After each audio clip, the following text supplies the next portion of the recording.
Alors, bonjour à tous. Je me présente, Marie-André Lamontagne.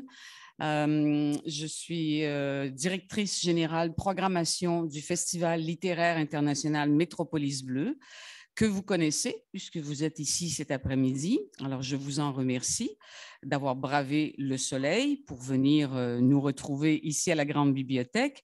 Le Festival international Métropolis Bleue, il a commencé hier soir et dans cette programmation de printemps, nous avons inséré 4 événements en soutien à l'Ukraine. Et cet après-midi, c'est le premier de la série des 4 événements en soutien à l'Ukraine. Je vais vous en dire un mot dans un instant, mais d'abord, je veux remercier Bibliothèque et Archives nationales du Québec qui nous accueille aujourd'hui à la Grande Bibliothèque pour une partie de la programmation, donc pas seulement le volet sur l'Ukraine, mais une partie de la programmation. Et aujourd'hui, samedi, et demain, dimanche. Alors, je vous ai parlé de cette série sur l'Ukraine, les 4 événements. Ce même soir, ce même jour aujourd'hui, à l'Hôtel 10, qui est le quartier général du festival, qui n'est pas très loin d'ici, 10 rue Sherbrooke-Ouest, à 19h, il y aura une discussion sur la notion d'empire et de dictateur, et d'empire surtout. Ce sera en anglais. Is Empire a Male Concept? Voilà ce qu'on va se demander. Je crois que ce sera très, très fécond, cette discussion avec Oksana qui est ici, mais qui vous sera présentée un peu plus tard. Et puis, il y aura un spectacle suivi à 20h30 ce soir, un spectacle sur l'Ukraine qui va mêler musique, texte, entretien. Et puis, dimanche matin, un atelier d'initiation à la littérature ukrainienne, donc avec Oksana. J'invite le public aussi aujourd'hui à demeurer à la Grande Bibliothèque pour la rencontre qui va suivre celle-ci et qui réunira les écrivains Alain Farah et Nancy Houston sur le roman sa capacité à rendre compte du réel. Et cet entretien sera animé par le critique et professeur de littérature Michel Biron. Donc, le roman, la littérature, vous voyez, c'est au cœur de j'allais dire de nos préoccupations, mais c'est aussi au cœur de nos joies au Festival Métropolis Bleue et de vos joies, je suppose, en tant que lecteur, j'en suis même sûre. Donc, maintenant, place à la discussion présente qui promet. Elle va se dérouler en français et en anglais, en alternance, hein, pas de traduction simultanée, mais selon la langue d'usage des participants. Puis, elle sera suivie d'une brève période de questions du public. Pour ceux d'entre vous qui ne seraient pas à l'aise à s'exprimer en anglais, familiers suffisamment avec la langue anglaise pour poser vos questions en anglais, vous pourrez poser vos questions en français et l'animateur Stéphane Bureau va évidemment traduire ou résumer. Et nos participants, nos écrivains participants, Stéphane va vous présenter dans un instant, vont aussi pouvoir comprendre la question et tâcher d'y répondre pour la plupart d'entre eux. Donc, vous voyez, Stand with Ukraine. On a un écrivain. Aujourd'hui, donc, vous voyez, il y en a 4 écrivains en présence. L'idée, c'est de réunir les écrivains européens ou de tradition européenne qui participent au festival. Et puis aussi, on a un écrivain en visioconférence, Andrei Kourkov, qui nous entend, là, moi, que je vois sur l'écran et qu'on va voir à un moment donné sur l'écran pendant la conversation. En tout cas, il est bel et bien connecté. On a échangé tout à l'heure. Et puis, donc, il va se mêler tout naturellement à la conversation. Il va participer à l'échange. Donc, Stéphane Bureau, je m'en tiens à la présentation de Stéphane Bureau qui, lui, va faire le reste avec les auteurs, bien sûr. Stéphane Bureau, faut-il le présenter ici, journaliste, affaires publiques, mais surtout grand lecteur, versé dans la littérature depuis plusieurs années, depuis toujours, pourrait-on dire. Je crois que peut-être il est sorti du ventre de sa maman tenant un livre à la main. C'est ce que j'ai envie de penser, tant son goût pour la lecture est prononcé. Alors, Stéphane Bureau, la parole est à vous et puis à cette table ronde que je vous laisse présenter. Merci Marie-André. Je pourrais renvoyer le compliment puisque nous avons collaboré, Marie-André et moi, il y a très longtemps, en fait, et encore plus récemment, à cette émission littéraire qui s'appelait Contact. Et sans elle, je pense que j'aurais été bien démuni devant certains de mes invités parce qu'elle faisait un travail de préparation et de recherche qui souvent a créé l'illusion que je savais de quoi je parlais, mais c'était surtout que je savais bien lire ce qu'elle avait préparé. Et c'est un avantage compétitif considérable quand on fait mon métier que d'être bien entouré. Le principe de cette conversation, c'est que ça sera une conversation à laquelle vous êtes invité. Je me méfie toujours de ceux qui sont parfaitement à l'arrière parce que ça me rappelle la place ou la position que j'occupais à l'école, donc très loin des yeux du professeur. Je ne me définis surtout pas comme un professeur ou un préfet de discipline, mais si vous voulez participer, ne vous gênez pas. J'attendrai pas les 5 dernières minutes si vous voulez poser des questions, parce qu'en général, c'est un peu inhibiteur quand on a la pression du temps qui travaille. Donc, si vous voulez vous joindre à nous pour des questions, des commentaires, dans la dernière demi-heure de l'exercice, moi, je suis très à l'aise avec ça. Le principe de cette conversation, c'était que peu, dans le fond, la littérature, à l'heure où les chars semblent avoir le dernier mot.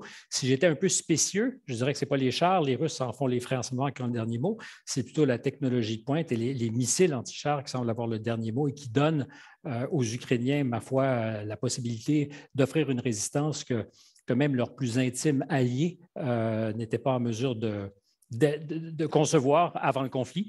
Ils résistent très bien, nos amis ukrainiens, à cette invasion. Nos invités, je vous les présente et pour les détails biographiques, s'il vous plaît, allez au programme parce que je pourrais passer probablement la prochaine heure, non pas à m'écouter parler comme je le fais en ce moment, mais à vous donner le détail de leur biographie. Frédéric Maget est en face de moi. On a aussi une représentation nationale intéressante parce que Frédéric donc, pourra, dirons-nous, représenter la France s'il le fallait.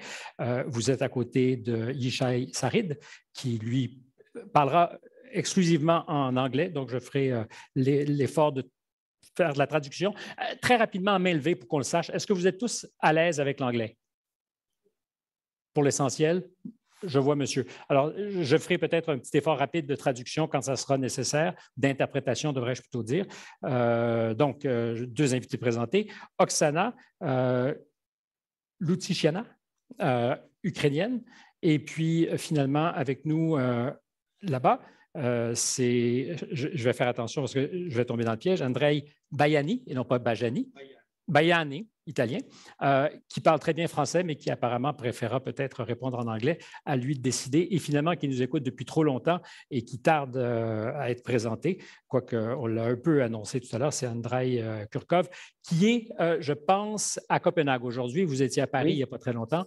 Bonjour à vous. Bonjour. Est-ce qu'on peut peut-être faire quelque chose pour le son, parce que je vois que vous nous entendez, mais on ne vous entend pas. Allez-y, parlez-nous. C'est nickel, je vous entends. Ça marche maintenant? Ça marche épatant. C'est parfait. Parfait. Oui, je suis à Copenhague, à Danemark, mais demain matin, je pars pour les États-Unis pour quelques jours. Comme beaucoup d'Ukrainiens, vous êtes peut-être forcés à l'errance. Est-ce que vous auriez peut-être la gentillesse de simplement nous donner un état des lieux pour ce que vous en savez, parce que vous étiez en Ukraine il n'y a pas si longtemps. J'imagine que vous êtes en communication avec des amis de la famille là-bas. Est-ce qu'on pourrait faire la topographie du moral des Ukrainiens en ce moment? En fait, je suis basé, je loge maintenant à Oujgorod, c'est l'Ukraine d'Ouest, entre les Carpates et la frontière avec Hongrie et Slovaquie. Ma femme, au moment, est à Kiev, et mon fils plus jeune est à Kiev, mon fils plus âgé est dans les Carpates aussi. Il aide les réfugiés et les gens malades qui sont transportés pour être traités dans les hôpitaux en Europe. Comme ça, après le voyage, je vais retourner en Ukraine. Mais le fond de ma question était, pour ce que vous en comprenez, pour ce que vous en voyez, je disais, les Ukrainiens ont su surprendre, je pense, le monde entier en contrant l'offensive russe. Est-ce que le moral national tient encore le coup? Après l'espèce de... Oui? Bien sûr. En fait, je crois que les Ukrainiens résistent parce qu'ils ne veulent pas quitter le pays et bien sûr, ils ne sont pas prêts à accepter le régime des polices, le régime des poutiniens. Comme ça, la lutte va continuer jusqu'à le bout. J'espère qu'on va rester les habitants, les citoyens de pays libres comme l'Ukraine. Oksana, vous êtes la deuxième représentante ici de la diaspora ukrainienne. Dans votre cas, ça a précédé la guerre. Je pense que vous êtes enseigné à Austin, au Texas, depuis déjà 7 ans et vous n'aviez pas anticipé le conflit. Vous n'avez pas choisi de partir pour fuir un éventuel conflit. Si vous aviez à vous faire un peu la topographie de l'âme ukrainienne en ce moment, de ce que vous êtes confronté à votre survie, pour ce qu'on vous dit par vos amis, par la famille là-bas. Quelle est l'émotion dominante en Ukraine maintenant, en ce moment-ci? Mais ça dépend parce que je pense que c'est plutôt comme Andrei Kurkov a dit, que tout le monde veut continuer la lutte jusqu'à la bout et personne ne va pas accepter le régime poutinien. Mais ça dépend parce qu'il y a beaucoup de réfugiés. Et, en effet, je viens de Uzhgorod, la ville où Andrei a dit qu'il a visité, où il est resté. Et ça dépend parce que mes parents me disent que quelques personnes sont assez riches et pensent que c'est plutôt la situation plus ou moins normale, mais il y a par exemple les femmes qui sont seules avec les enfants et ça c'est une situation très difficile parce que les femmes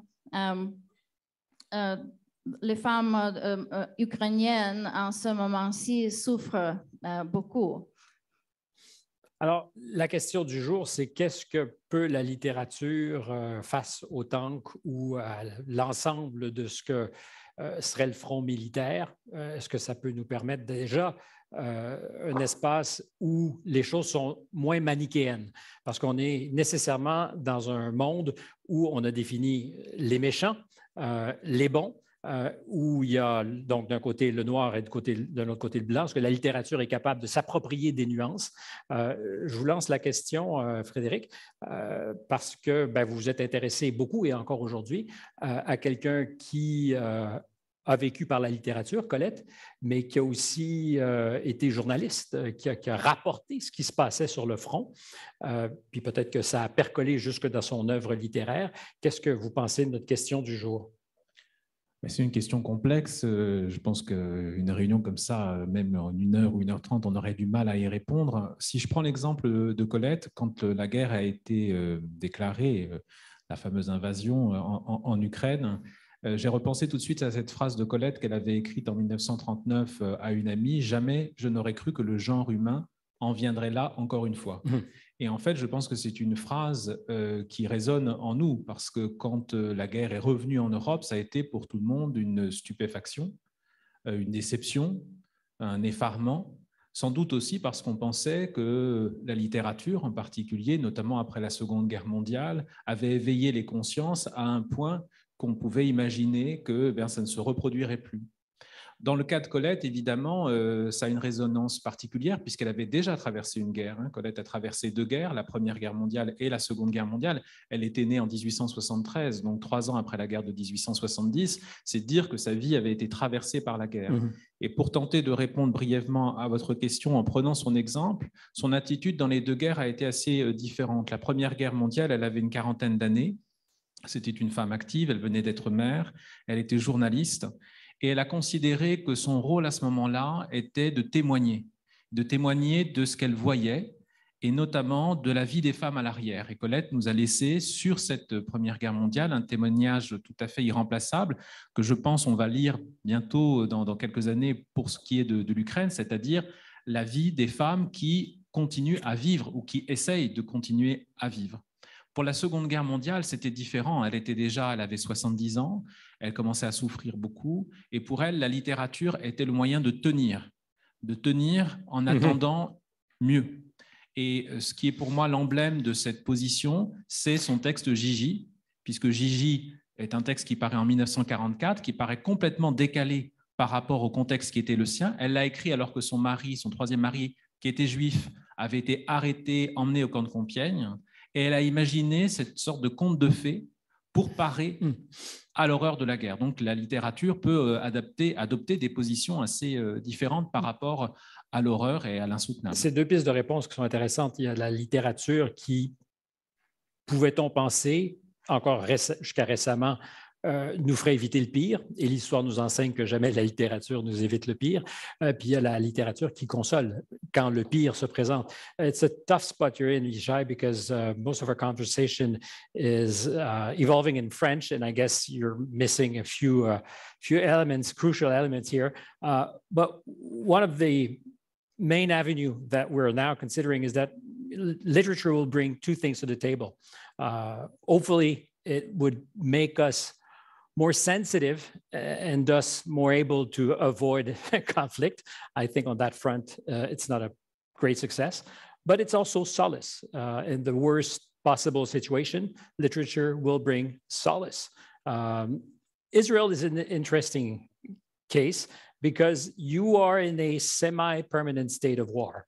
I'm not going to delve into the details of the Israeli-Palestinian war, but it's a state of conflict.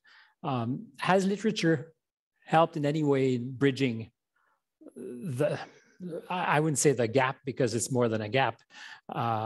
Can literature bring Israelis and Palestinians at the same table and be able to see the world in a similar fashion? Can they share around literature? Yeah, good question. Good afternoon to everybody. Yeah, we have some experience in this field. The short answer is no. A few things to elaborate on this. First of all, there is a very frustrating phenomenon regarding Israelis and Palestinians. We live in the same land, you know. Who visited Israel and Palestine, you know, it's the same small territory. And the distance between Tel Aviv, where I live, and let's say Ramallah, which is now the capital of the Palestinian Authority, 1 hour's drive, 1 hour and a half. Distance between Tel Aviv and Gaza is about less than an hour and a half. Tel Aviv and Gaza sit on the same seashore, you know, it's the same geography, same weather, but there is no human connection. There used to be some relationship, but nowadays Gaza is fenced in all directions. And the only relationship, we are shooting at them and they are shooting at us, and a lot of misery from both sides. Many times I tried in different ways to connect to Palestinian writers. And the answer was always no. Now, I don't complain about it. I mean, they have their sensibilities, they are the weaker part in this story. Nevertheless, it's very disappointing because I come from, I hold a point of view that wants to reconcile, you know, that is ready for big compromise. And the other side, it's not that just it's a phenomenon common to all the Arab world, where intellectuals and artists are the most extreme against Israel. They have no... There's no middle ground. They don't want any connection with Israeli artists. Now, I'm asked, when it happens by people, Israeli people, you tell us we need to make peace and we need to reconcile, but if they are not willing to talk, even talk with a person like you, so what the chance for doing it? But can I interrupt here? Because I find that super rich in terms of territory. We could dig into that because, and I'd like to go back to Andrea, actually not go back to Andrea, to go to Andrea on this, because one of the first thing that I noticed when the war started is that there was a great movement to boycott, for instance, Russian artists. And I thought it was crazy. We had not boycotted American artists in 2003 when the Americans invaded Iraq. Nobody ever thought that it would make, you know, sense that we would say no to American artists, for instance, touring in Canada. And in this very city, Montreal, a Russian pianist was canceled, in fact, by the orchestra because he was Russian. He was guilty of being Russian. And that's where I think literature is interesting, and what you were saying about whether or not we can talk. Isn't that fertile ground for at least wonder if literature could help us add nuances to this debate? Yeah, I guess much more than that. Bonsoir. Je parlais français parce que j'ai vécu à Paris pour plusieurs années, mais maintenant j'habite aux États-Unis et dans ma tête, l'anglais et le français se sont dans une guerre. Et donc, je peux manger, boire du vin en français, mais si je dois dire des choses plus complexes, je dois aller à l'anglais. On va vous apporter du vin dans ce cas-là. Vous allez me pardonner. Yeah, I think that's a very good point, and it's a very serious thing. I mean, what literature can do, and what you were just saying about Russian literature or artists being I will answer. I'm going to answer with a little story that happened to me, and then I guess, and then I'm going to go back to Russian artists. I guess more or less 10 days after the war started, I was in Houston, where I live. I teach at Rice University, and I had to fly to Italy for a little book tour. It was just a poetry book tour. A little book. There was just a new book of mine coming out.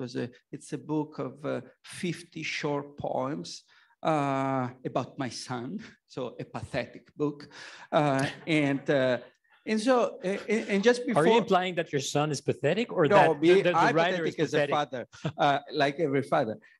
And just before flying, I was not sure what to do. I mean, I was reading, like everybody, we were reading news. At the beginning, nobody knew anything. It's not that now we know more, but I was very scared because my wife and my son would have stayed in the United States. I was about to cross the ocean. And of course, it was Italy, it was not Ukraine, but seen from the perspective of Texas, it was very close to Ukraine. And so I decided in the end to fly there. We didn't know it was the night in which there was an attack there was a kind of a fire at the nuclear power plant. So it was very scary.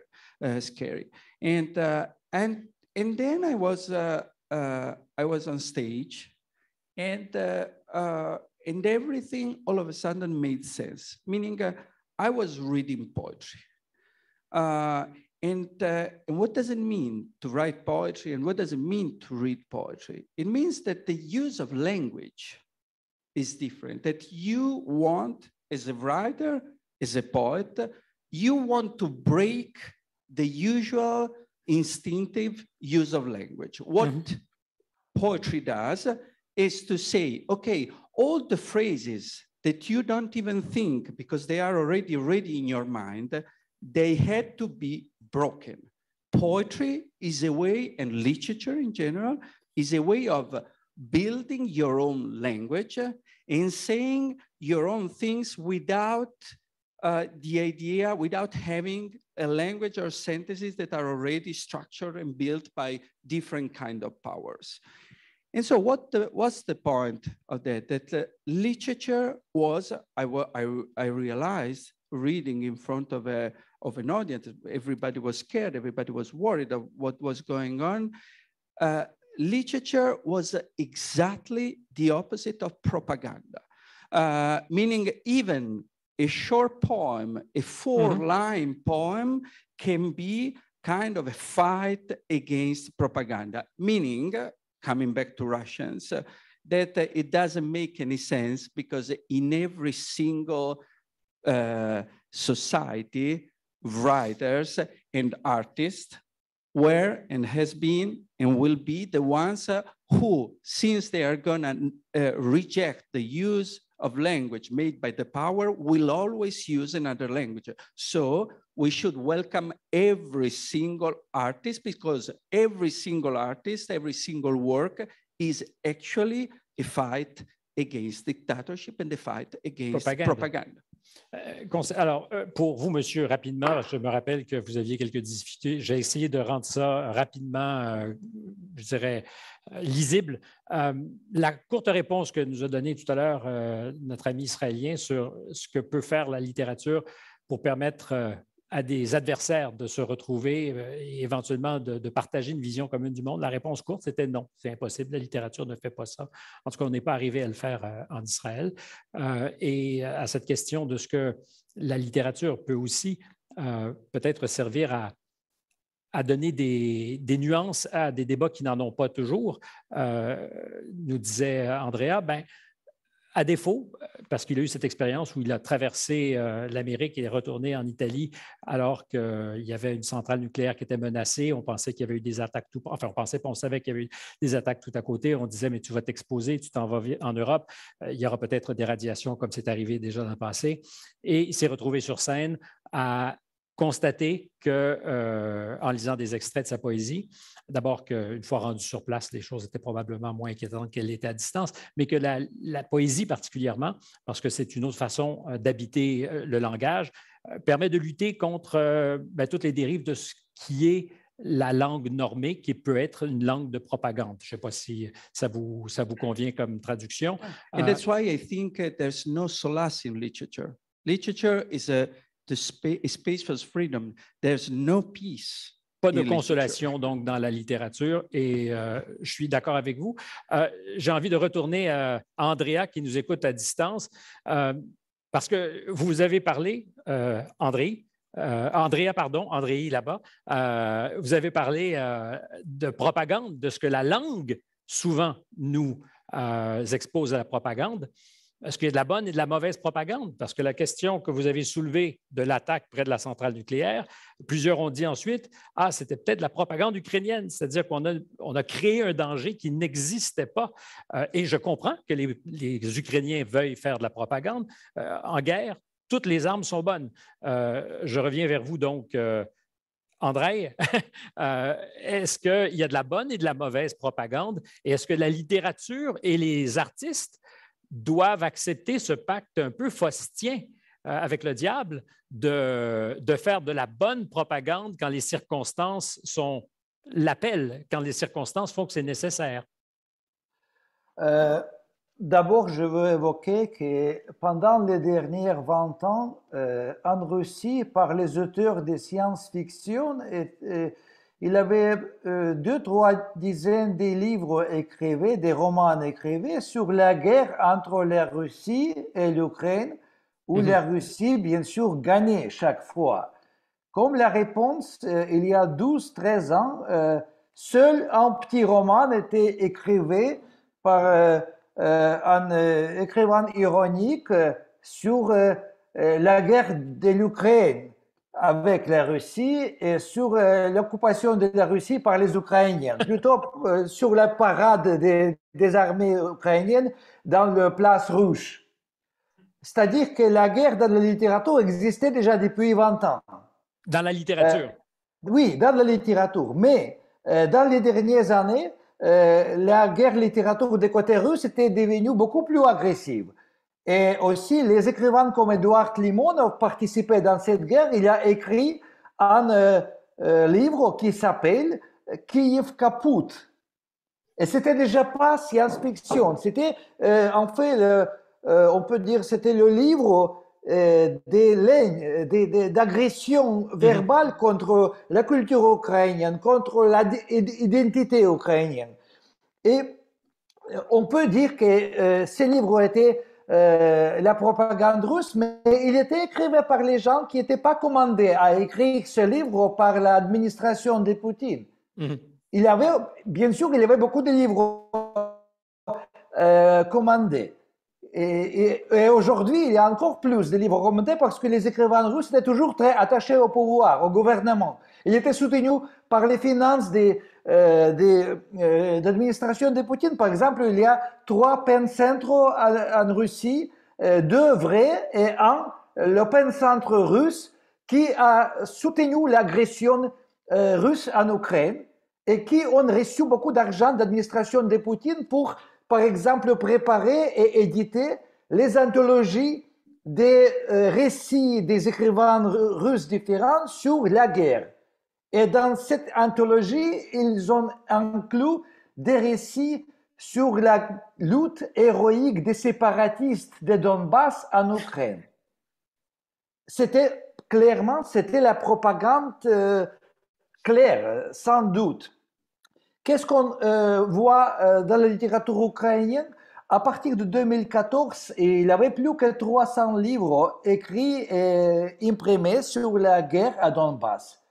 Ces livres n'étaient pas commandés parce que les écrivains russes n'étaient jamais attachés aux politiciens ukrainiens, au gouvernement. En fait, les politiciens et le gouvernement ukrainien a ignoré la culture moderne jusqu'à 2016-2017. C'est-à-dire que si les écrivains veulent écrire quelque chose, ils font ça sans poser une question, sans attendre une commande des politiciens ukrainiens. Parce qu'on... Donc, si je dois résumer ou essayer de comprendre ce que vous dites, c'est qu'on n'a pas besoin de donner aux auteurs l'ordre de bataille pour comprendre la commande. Bien sûr. Et il faut évoquer, bien sûr, que les Russes et les Ukrainiens ont 2 mentalités complètement différentes parce que les Russes sont collectifs. Ils font toutes choses ensemble et ils sont très souvent dit qu'est-ce qu'il faut faire. Les Ukrainiens sont individualistes, anarchistes et chacun prend la décision qu'est-ce qu'il faut faire. Et comme ça, il y a des écrivains qui ont décidé tout de suite à écrire la littérature, les livres, les récits, les essais sur la guerre, bien sûr, et peut-être pour engager aussi les éléments de propagande pour montrer que les Ukrainiens ont raison de résister, de défendre son pays. Et si la qualité littéraire est moins bien, on voit bien sûr les éléments de propagande dans ces textes, parce que si on se dépêche de s'exprimer pour participer dans cette guerre, on peut imaginer que les écrivains travaillent très vite pour produire le texte comme les armes. Une littérature de combat. Oui, c'est comme ça. Oksana, quelques réactions, parce que depuis le début, vous nous écoutez, je vous vois opiner du bonnet, mais sur l'ensemble de ces questions, quelques réactions?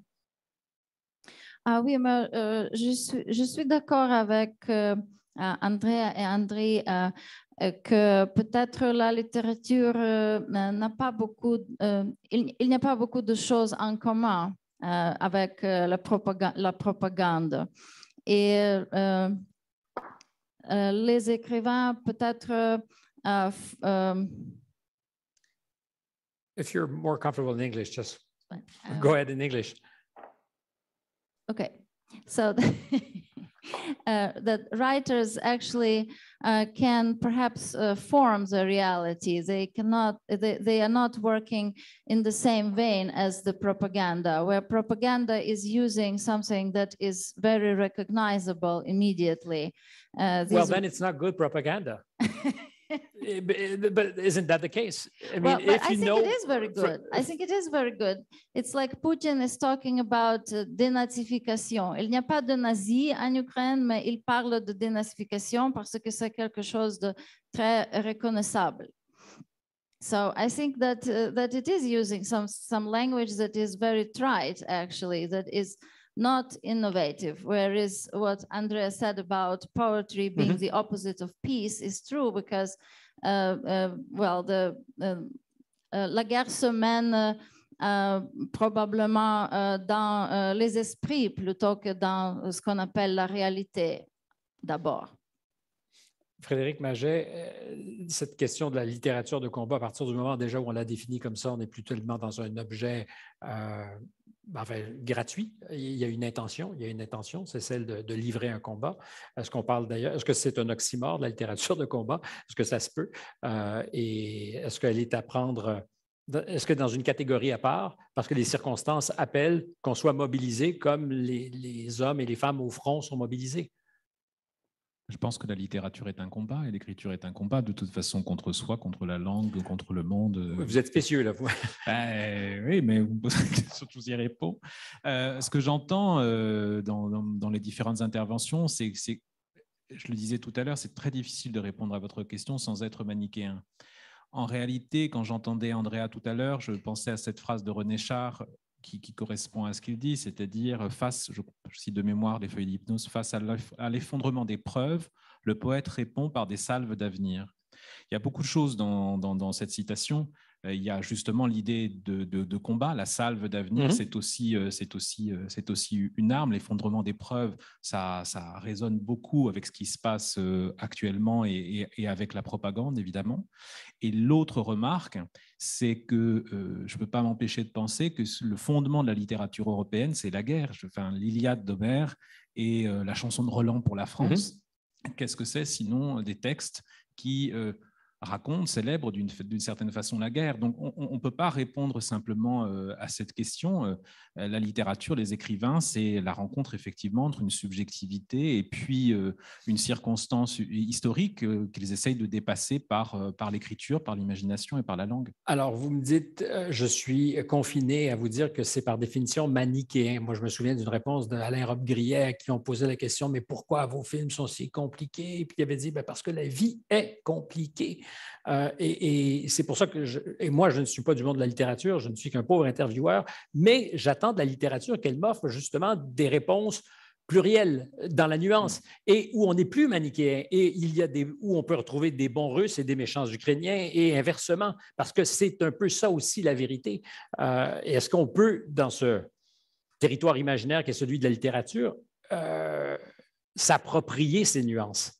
C'est-à-dire, vous l'avez dit à l'instant, je pense que la littérature n'est pas le lieu de la réponse, elle est le lieu où se mêlent les réponses contradictoires, les paradoxes, qui est capable d'embrasser cette complexité du monde, là où la propagande simplifie de façon abusive. Et pour redire tout à l'heure, vous disiez c'est de la mauvaise propagande, ce qui est absolument, je trouve, fascinant dans notre monde contemporain, c'est à quel point un discours de propagande aussi ridicule que celui de la Russie, sur la dénazification, par exemple, le succès qu'ont ces contre-vérités ou cet effondrement des erreurs. On aurait pu dire ça pour les États-Unis avec ce qui s'est passé pour Trump, c'est-à-dire qu'il y a quelque chose d'assez fascinant aujourd'hui sur cet effondrement du sens.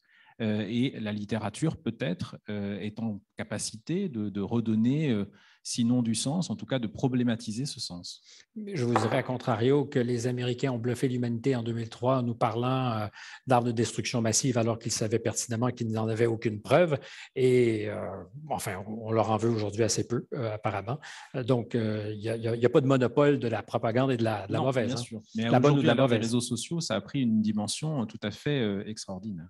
Yishai, I want to go back to you because I'm going back to your no literature won't solve any issue. And we were sort of sidestepping our main question with the issue of propaganda, or whether or not you can, in a situation of war, not be in a camp. And I was wondering, it's interesting in Israel because you have to choose, I guess. And it has been a state of war for the last 60 years, ever since the state was created. Can you be of, I wouldn't say two different minds, but can you be sitting on the fence when you're an Israeli writer, or do you have to choose? Israel, I must emphasize on the 67 borders, is a democracy. So it's not similar to Russia, for example. Are you saying Russia is not a democracy? I presume that in Russia it's impossible. It's a tragic question because I don't presume you have to be super brave in order to write against the government in Russia nowadays, because you sacrifice your freedom, sometimes your lives. And most of us, writers and non-writers, are not so courageous. That's, that's human reality. In Israel, also, although it's a democracy, most of the writers, most of prominent writers tend to the left. So they write very critically also about issues of war and peace. But we had Amos Oz and the Aleph Bet Yoshua and David Grossman. We used to be, they were called the three tenors of Israeli literature. And there were times during 70s, 80s, that they were very influential also in the public sphere. Not anymore. Why is that? It's because people don't listen to, intellectual authorities. Maybe it's connected to the fact that people don't like authority anymore. Especially young people are not willing to accept authority of any kind. So they don't want somebody else to tell them what's right and what's wrong. The other thing is that during 90s and on, there was a tendency of younger Israeli writers to not write about issues of war and the Palestinian problem, etc., and they switch to more personal issues as if those problems don't exist. I'm dealing with them very much. And I'm often being asked, why do you care writing about this? I mean, these are problems we cannot solve. Literature will not solve them.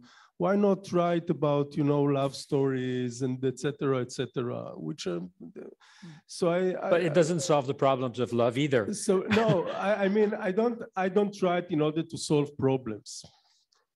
And I write in order, first of all, to give expression to the demons inside myself. And then my answer is, I wish I could write a simple love story disconnected from politics, etc. But it's impossible. But it's impossible because I tried once, and then I asked myself, okay, the girl, was she serving in the army or not? Because in Israel, it's a duty to serve in the army. But and your daughters are serving right now. My daughters serve, yeah. So is she serving in the army? And to whom, to which party they vote in the elections? Because that's very important. It's part of the description and the essence of the character. You cannot avoid it. And then this beautiful love story, innocent love story is lost, and I return to my regular subjects.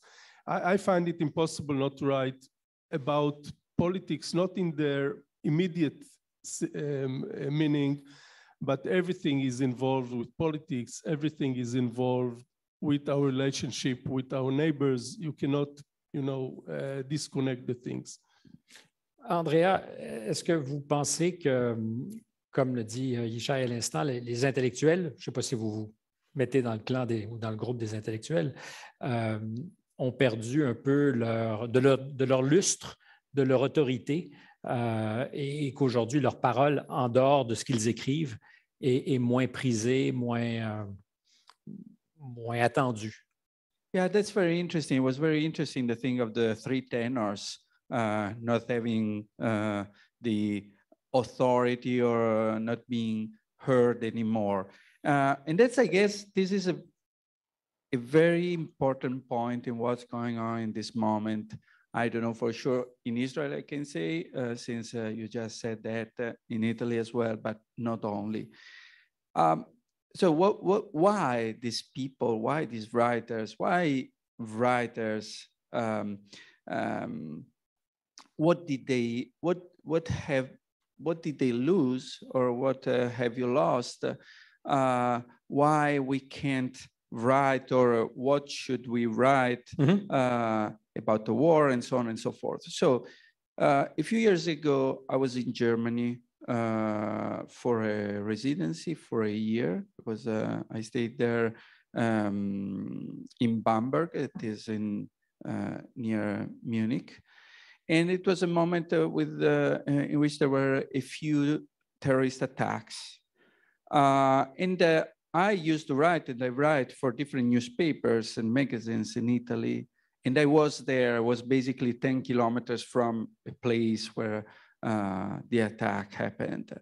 And it was very interesting because in the relationship between the editor of the newspaper and me, they gave me the headline of the piece, no? And so before you started writing, before I was there, I was the only one being there. I saw things. I was talking to people. But they knew better. They knew better. But they from Rome, they already had the headline of the piece, and they told me, no, that's the point. We want us. They didn't say so arrogantly, but we want you to say that this is the headline. Is what you are saying is not the point. And I would say, I'm here. I'm talking to people. Things are much more complex than that. So tenors are not allowed anymore to tell what they are supposed to do as writers, meaning a fight against simplification. And that's the point, meaning literature is exactly the opposite of that. If also newspapers and also these other places where we are supposed to have a space, they choose simplification, and propaganda is another way of simplification. That's why literature is the very space for complexity, and that's why it always will be complicated. And that's why, and that's the end of my answer. No, take your time. Also, writing a love story can be a fight against simplification. I mean, literature is opening your heart to someone else, reading someone different from you, meaning reading is a risk. Writing is a risk. If you have to allow someone else that is not you, with different feelings, with different ideas, with different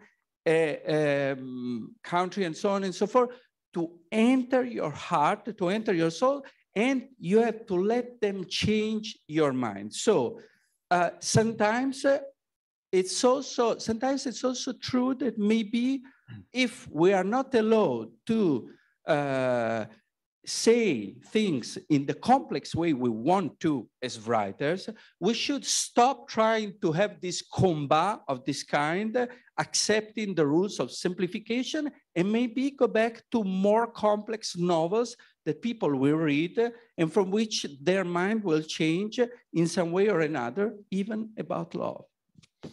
Je suis d'accord avec vous. Vous pouvez applaudir si vous voulez. J'ai entendu comme des... I don't want to sidestep the main goal of this conversation to the extent that we have a main goal. There are so many things we could cover. But it seems that it doesn't seem that. I'm sure that literature is the antidote to oversimplification. And we're living in a world where the oversimplification of everything is now the message. It's the tweeting effect of everything. We have to be able to boil down complex issues into sentences. Advertisements, it's capitalism. Okay, very good. Can we talk about courage? I feel that today, in order to write and say what we really feel, and I'm not saying I know what you're feeling or want to say, but the risk of overstepping what is acceptable is so great that we are in a constant process as citizens or as writers of self-censoring. And I don't know to what extent it will have a deep impact in the literature of tomorrow, or if the literature of tomorrow will be the antidote. But I'm seeing around the table, even if we're talking about Ukraine or anything, people fearing that they might say something that they think that if they let it come out, will have them symbolically killed by the other people around the table, because it's not the right thing to say. I don't know, I'm probably going too far here. Oksana, you smile, so maybe you have à cette question. Et on ira ensuite à Andrei qui nous écoute en anglais et en français, mais qui aura probablement quelques réactions. Oksana d'abord. I think it's partly the effect of social media. Everybody says things there, but then everybody comes to the comments and basically symbolically kills this person. So that's partly because of how our age has become. On the other hand, I think we do have a lot of power because we can actually spread the word. It reaches a lot of people, whereas in the other epochs, this was the privilege only for the people who could read and write. And after the revolt of the masses, as Ortega y Gasset said, it's pretty much everyone. So, and I absolutely agree about the fight with oversimplification and with the fact that love story can also give us important keys and clues. For example, this problem of disconnect or sociopathic behavior, which happens in love stories a lot. And if you understand it in the love story, you will understand it looking at some of the politicians of today. Bien. André, je ne sais pas si vous avez à distance réussi à suivre notre conversation en anglais et en français. Oui, j'ai suivi. Je trouve que c'est un peu étrange de parler d'amour aujourd'hui, dans le temps de la guerre. Mais c'est un acte de résistance, l'amour. Alors imaginez une histoire entre un soldat russe et une Ukrainienne. C'est une résistance très romantique. Non, je comprends très bien. En fait, je pense tout de suite sur la guerre première mondiale, sur le livre qui a été écrit il y a, c'est-à-dire 100 ans après la guerre. Et là, il y a plus d'amour que la guerre dans ces romans. Vous évoquez en fait self-censorship, c'est-à-dire que si je veux écrire quelque chose dans la situation si tragique comme aujourd'hui en Ukraine, je dois penser d'abord sur la réaction des lecteurs radicalisés, parce que la société est radicalisée en Ukraine et la société en Russie est très passive ou très patriotique, très pro-poutinien. Mais André, est-ce que ce n'est pas déjà une vision très manichéenne? Et je comprends, si j'étais ukrainien, j'aurais les mêmes points de vue. Mais est-ce qu'on peut être certain que cette société russe est si conforme, si convaincue? Parce que j'ai l'intuition que c'est plus compliqué qu'on ne le dit. J'ai l'intuition qu'il y a des Russes qui se posent de sérieuses questions, qui ont des doutes, et des Russes qui ont des solidarités avec l'Ukraine. Il y en a plein. Ils ont de la famille. Il n'y en a pas plein, en fait. Le 4e mars, une lettre de soutien pour la politique de Poutine en Russie, publiée dans le journal Literaturная Gazeta, le journal le plus important pour la littérature russe, était signé par plus que 500 écrivains russes. Mm-hmm. Il avait une autre lettre contre la politique de Poutine, signée par une dizaine d'écrivains comme Dmitri Bykov, Vladimir Sorokin, Igor Artseniev, Lev Rubinstein et encore quelques qui se trouvent aujourd'hui à l'étranger. Vladimir Sorokin maintenant habite à Berlin. Dmitri Bykov est parti pour les États-Unis et tout ça, parce qu'ils sont dans le danger dans son propre pays.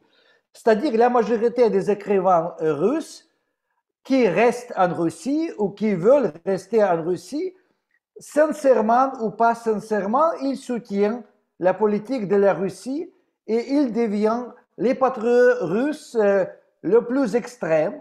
Comme ça, ils acceptent que l'Ukraine n'existe pas, la nation ukrainienne n'existe pas, la littérature ukrainienne n'est pas très importante. En fait, la nuit dernière, le musée d'un écrivain le plus important pour la littérature ukrainienne classique, il était aussi un philosophe, Grigory Skovoroda, il était détruit spécialement par un missile russe.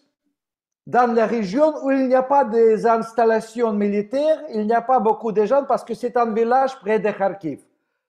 C'était l'attaque contre l'identité, contre la culture et la littérature ukrainienne par l'armée russe. Mais les mêmes attaques... L'éradication de la culture fait partie, j'imagine, d'un point de vue stratégique pour les Russes, de la mission comme détruire d'autres installations militaires. C'est-à-dire que si on s'attaque à l'âme russe, à l'âme ukrainienne, pardonnez le lapsus, ce n'est pas un hasard. Mais aujourd'hui, il n'y a pas de protestes des écrivains russes contre l'attaque contre la littérature ukrainienne, attaque militaire, contre la mémoire et contre l'identité ukrainienne. Mais comme le disait Personne n'a écrit quelque chose sur Facebook ou dans la presse ou sur le site qu'il ne faut pas vraiment attaquer la culture. Mais vous le dites bien, ceux qui ont le courage de s'opposer, les auteurs russes qui ont le courage de s'opposer à Vladimir Poutine sont souvent hors du territoire national. C'est plus simple d'être opposant quand on n'est pas en Russie. Sinon, ça prend énormément de courage. That's what you were saying earlier. To stand alone, even though it's not a popular point of view in Israel, would be less dangerous to your health than to do it in Moscow right now. Oui, Andrea. Yeah, I wanted to follow up. There are two things that are very interesting. The first is love stories. It depends on, that's the very point of literature, that La Divina Commedia, for which Dante Alighieri went to exile, because it was a very political and was a love story going towards Beatrice. That's the point. That's also why we don't have to accept the simplification also of the idea of love story. No, meaning Don Quixote is a love story. War and Peace. I mean, the idea that of course was just to provoke, to say, but the idea that literature shouldn't accept any rule and being political if you need to be and if you want to be also in a love story. I mean, to risk your exile, to risk your life, to be away from everybody, to tell something that is a love story, even if going through politics and so on and so forth. The second thing is, I guess, the difference that it's important to say between what we do when we write art, when we write our novels, and what we do as citizens or public figures as writers. Do you ever think about the two roles at the same time when you write, or you just write and that's the only object? No, that's the point. When I write a novel is one thing, when I write poetry is another thing. When I decide to sign lots of things to support, I'm a citizen, first of all. Public citizen, meaning I know that my signature has a weight. And so I think that it's different. I can be, I want to be free when I write a novel. And as a novelist, I think that I have to go wherever I want, and nobody has to tell me what to do. If I want to write a love story, I will write a love story. If I want to write a political crime, I will write a political crime, and so on and so forth, the way I want. And then there's my part as a citizen, and I can accept the simplification of a signature to support, as I do, the resistance in Ukraine, and I do every single day. That's different, us as artists and us as public citizens. Si j'avais à traduire l'esprit de ce que vous dites, est-ce que vous diriez, en littérature, je refuse la sursimplification, je suis pour la complexité. Quand je suis citoyen, je peux me résoudre à l'idée de signer un document et de faire plus simplement, c'est-à-dire d'être plus manichéen, pour employer l'expression de Frédéric Maget. I can accept it's a different kind of responsibility. When I write, I don't want anybody to tell me what I'm supposed to write. I don't want anybody to tell me that I have to write a novel to support Ukraine. I don't want. But as a citizen, I can, as a citizen, a public figure, I can, and I want to sign every single thing that is in support of the resistance in Ukraine.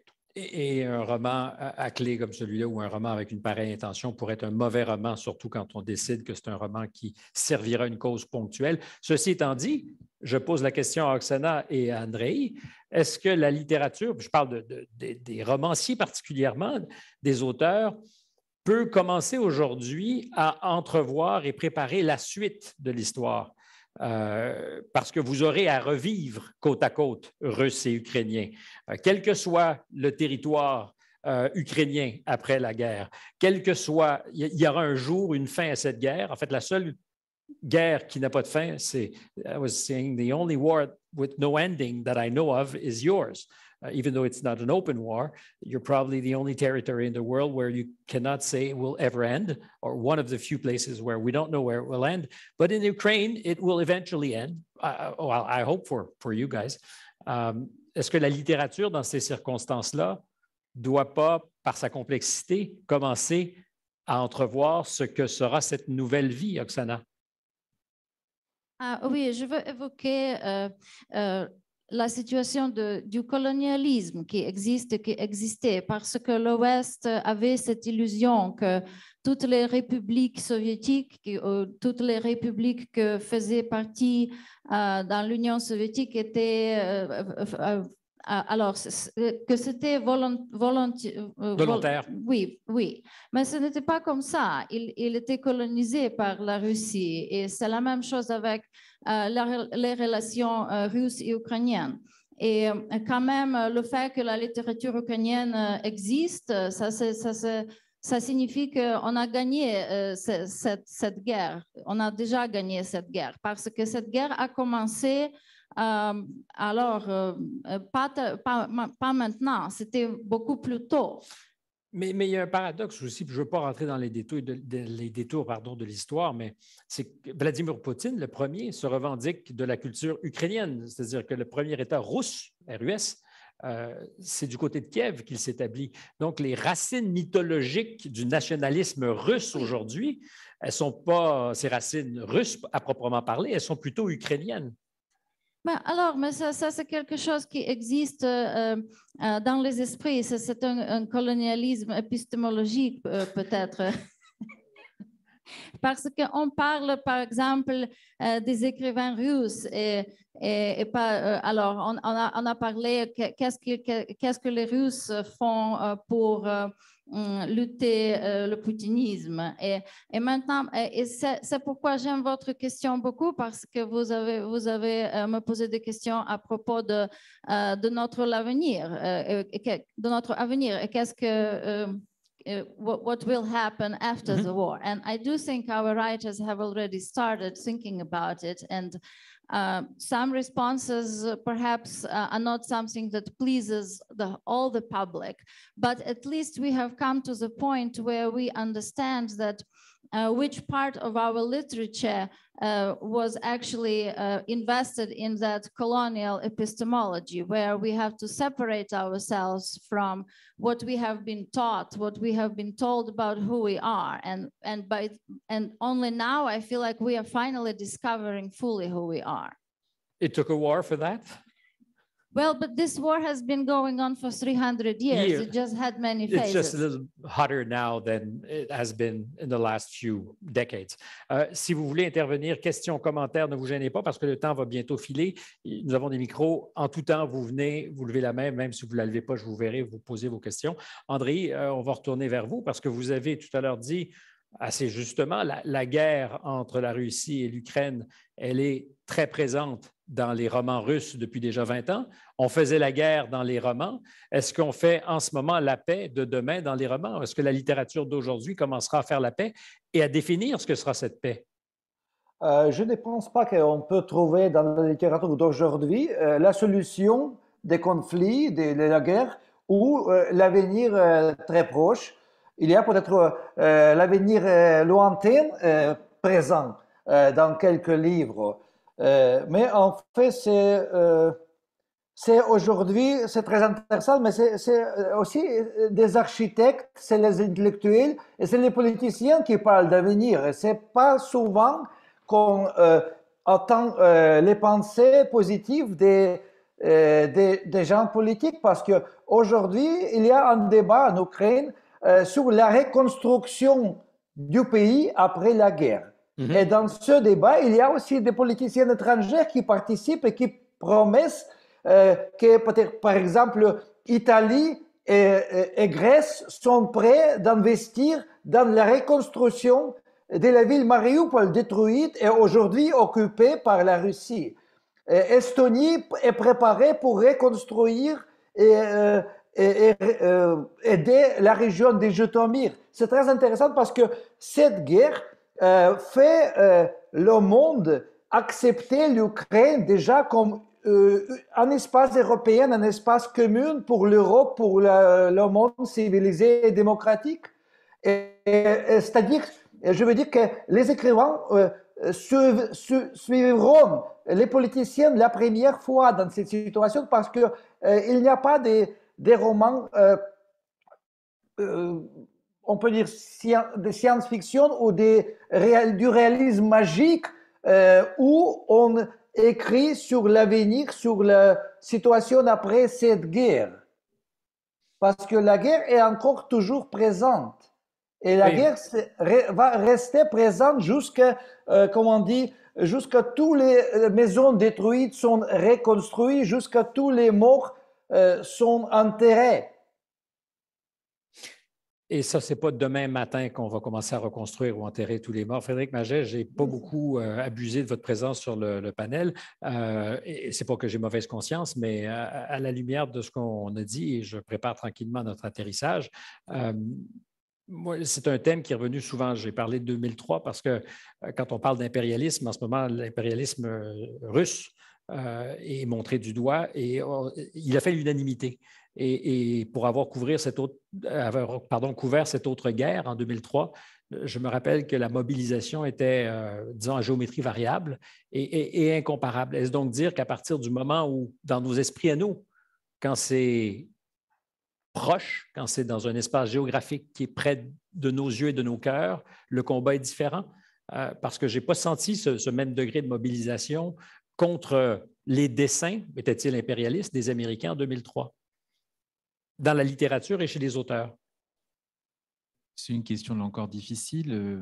Je ne peux pas m'empêcher de constater que pour en tout cas Andrea et moi, je crois qu'on est nés en 75 tous les deux, on n'a pas connu de guerre.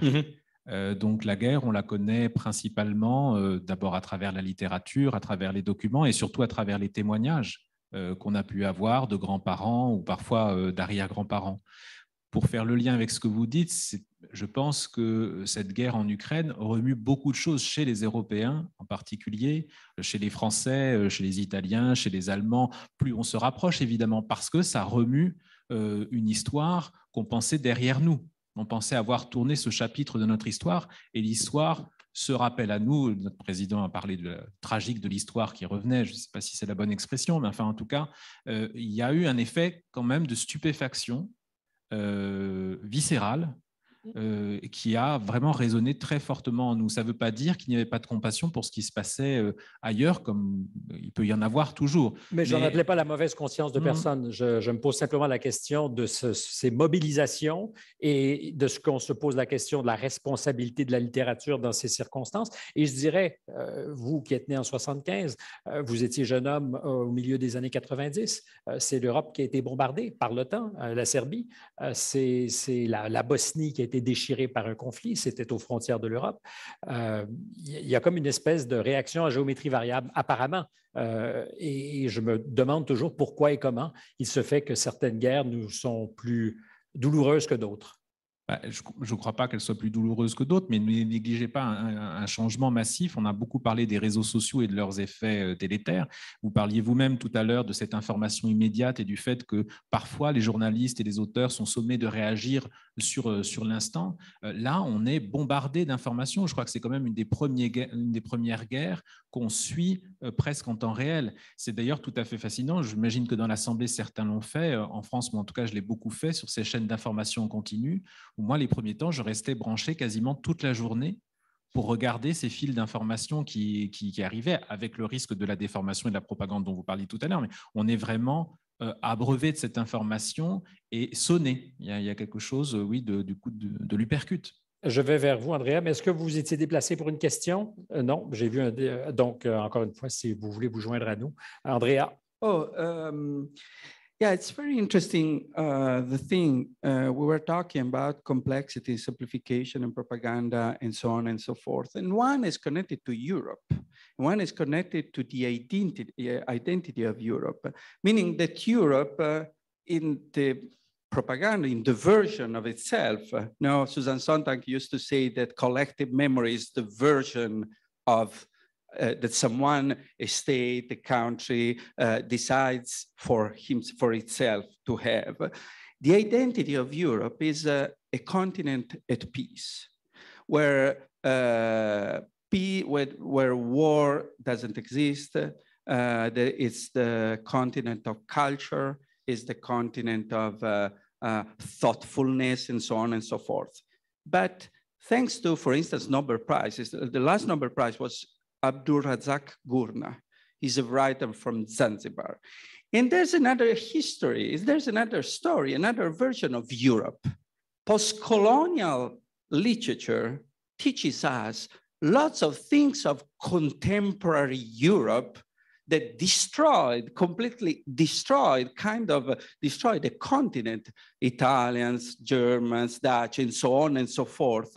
And at a certain point, they left the continent just saying, and now you're just to fight towards each other with our weapons. We're gonna sell and send you our weapons. So also the version of Europe as a peaceful country devoted to culture and to understanding each other, it's something that writers should always question and say, is it really like this? Or I'm gonna tell you a story. Or is it propaganda?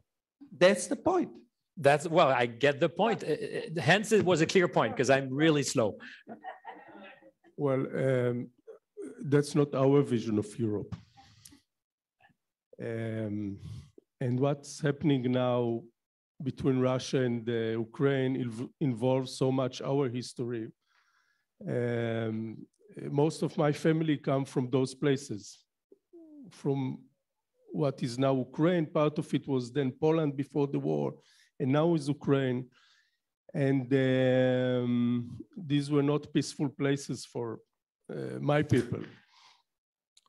So it all seems like a continuation of what happened in Europe just less than 8 years ago. And the conflicts that existed there still exist today in a certain way and order. And you see how the sides, especially you see it with Putin, how he misuses the issues that happened there in order to convince why his war is justified. But you see the demons are there.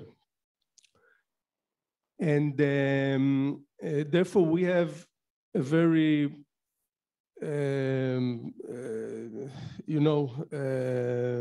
special way to look at this, because those were the places, Lviv, which you see on CNN and the other networks, is where one of my grandmothers came from. Lviv. It was called then Lvov, and she left there when she was 19 years old, and she went to then Palestine to look for a new life there, because she didn't have a future in Europe. So in my eyes, Europe is a continent where there is a deep and bleeding wound until nowadays, and it's just one way or another it erupts now because it was never healed. So and Ukraine is just the newest manifestation of that non-healing process. Is that what you're saying? Yeah, there is no, humanity did not prohibit war. Going to war is not a crime according to international law.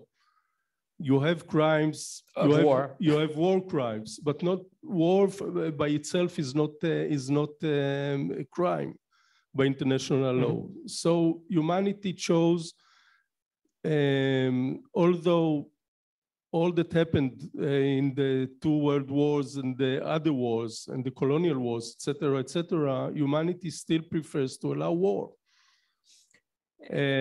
So it's convenient for almost everybody to have this way of This last resort.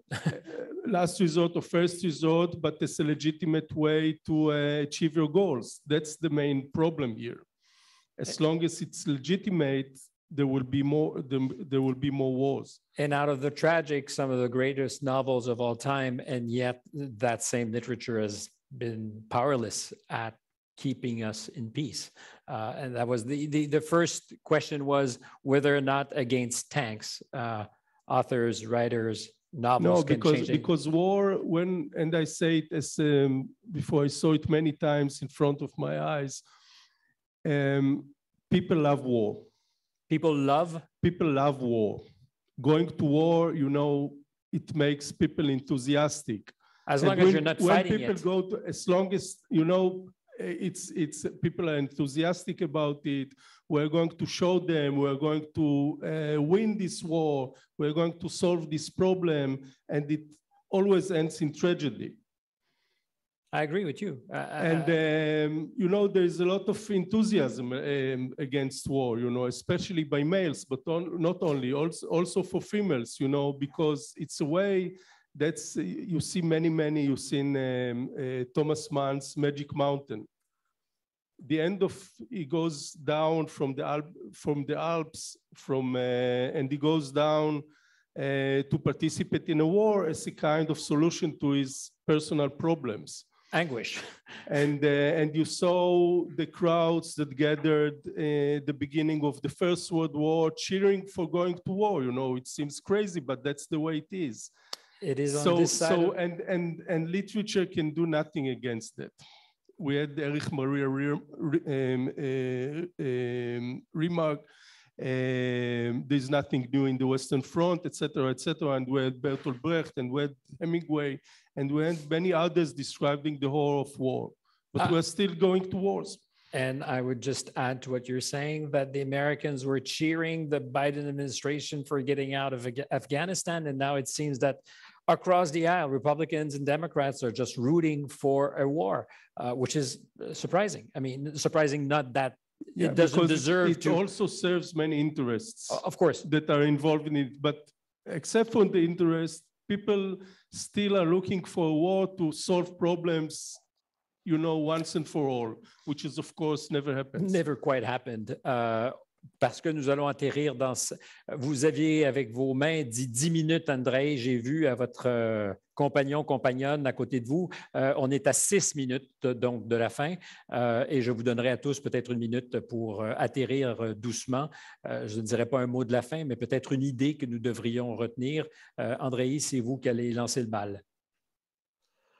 Oui, c'était une conversation très intéressante et je veux remercier le previous speaker, parce qu'il a dit beaucoup de choses très importantes. Oui, c'est dommage que la guerre n'est pas le crime. C'est pas interdit, mais c'est impossible d'interdire l'agression humaine. Et l'agression humaine politisée, comme la guerre, bien sûr, et reste être utilisée dans l'avenir. Peut-être encore une fois en Europe. Je me souviens, il y a 30 ans, j'ai visité comme écrivain journaliste la guerre en Croatie. Et je parlais avec Tudjman. Je regardais qu'est-ce qu'il passe là et je pensais que la guerre comme ça est complètement surréaliste et c'est pas possible d'imaginer une guerre comme ça chez nous. En Europe, dans l'espace post-soviétique. En Europe, oui. Mais maintenant, je comprends qu'en fait, si on commence à changer les frontières par les moments de la guerre, ça va continuer sans arrêt. Sans arrêt, et on peut trouver toujours pourquoi il faut attaquer un autre pays. Dans notre cas, c'est un peu plus compliqué parce que c'est plutôt aussi l'histoire des relations entre l'Ukraine et la Russie qui est la cause aussi de la guerre. Mais en tout cas, peut-être aussi on parle plus souvent sur la guerre, on va essayer de faire la guerre moins fréquente dans notre monde. Si on transporte la guerre dans la littérature, dans la conversation, peut-être on reste moins la guerre dans la réalité? J'aimerais croire à cette hypothèse. Malheureusement, mes 57 dernières années sur Terre me donnent à penser que c'est une exportation qui ne fonctionnera pas, que d'exporter dans le virtuel de la littérature notre agressivité et notre envie de faire taire l'autre. J'y crois pas vraiment. Andrea, vous aurez non pas le dernier mot, mais le premier des derniers mots sur le plateau. Yeah, I was just thinking this was very, very interesting, very challenging as a panel. So thanks for being here, for inviting us.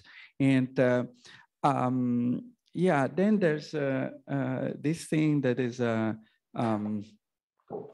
that basically nobody should tell us what to write, and it depends on the regime where you are, what is forbidden and what you are supposed to write.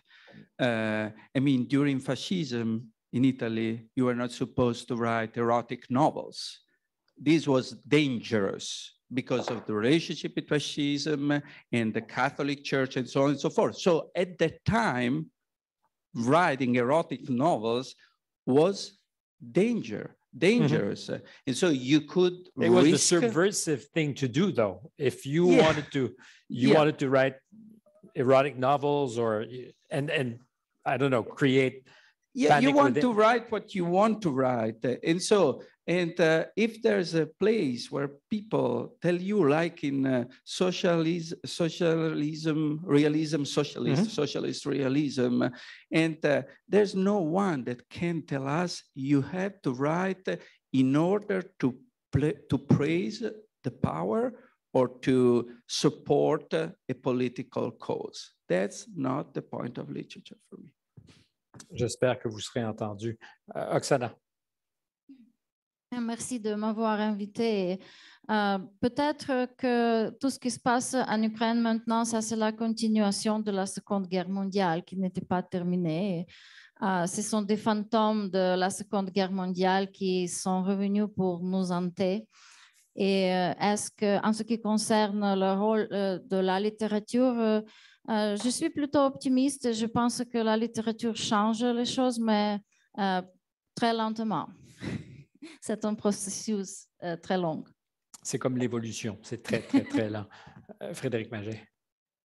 Merci de votre invitation, de cette animation. Ma parole était un petit peu particulière puisque moi j'aborde la littérature non pas en tant que faiseur mais en tant que commentateur essentiellement. Et donc c'est avec Colette que je voudrais terminer. Est-ce que je pense souvent à cette période de l'Exode quand Colette a dû quitter comme des centaines de milliers de Français Paris. Elle a cette belle image, la France glisse sur elle-même.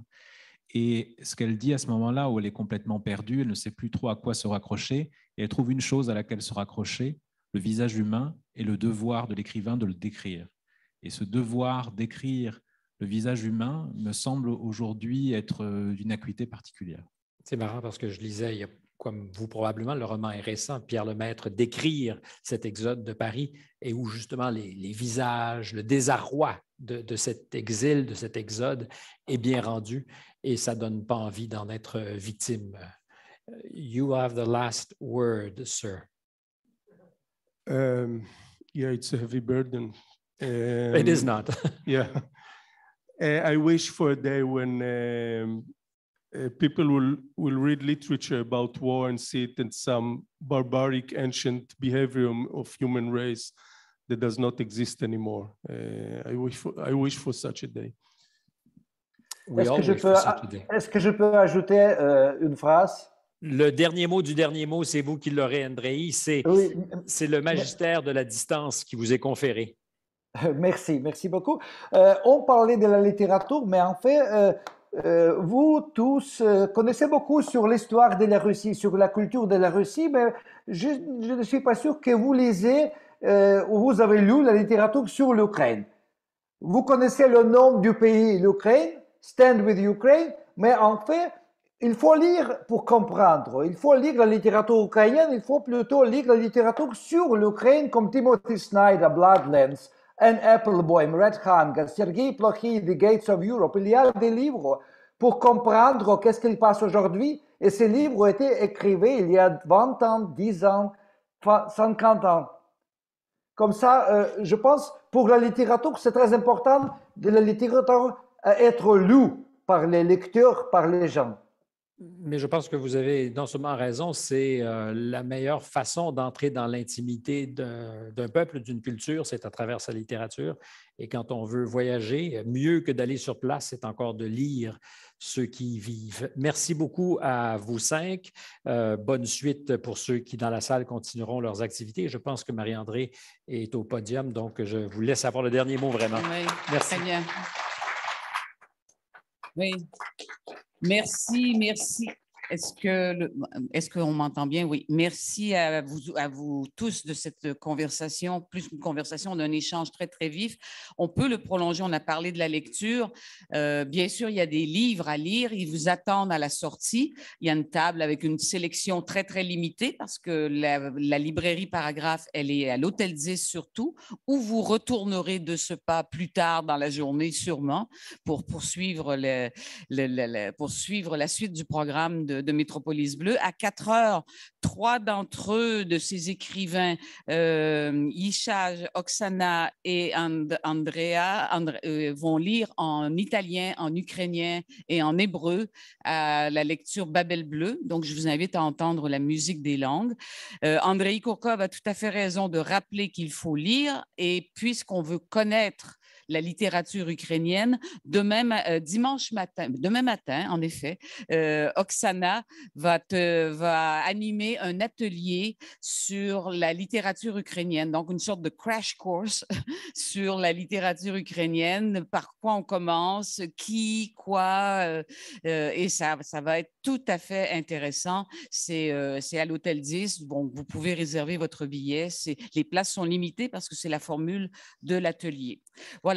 Alors, à 2h30 ici, je rappelle qu'il y a cet événement qui est organisé par l'Académie des lettres du Québec et qui pose la question avec Alain Farah et Nancy Houston, le roman et sa capacité à traduire le réel. Vous voyez que c'est dans la continuité de nos obsessions à Métropolis Bleu, nos heureuses obsessions sur la littérature et son importance. Alors, merci à tous. À tout à l'heure, croisons-nous dehors. Et puis, les auteurs sont là. Donc, si vous voulez continuer l'échange avec eux, faire signer votre exemplaire, juste à la sortie, retrouvons-nous là. Mais il faut sortir de la salle et revenir pour la suite ceux qui voudraient rester. Ainsi le veulent les règles sanitaires. Voilà.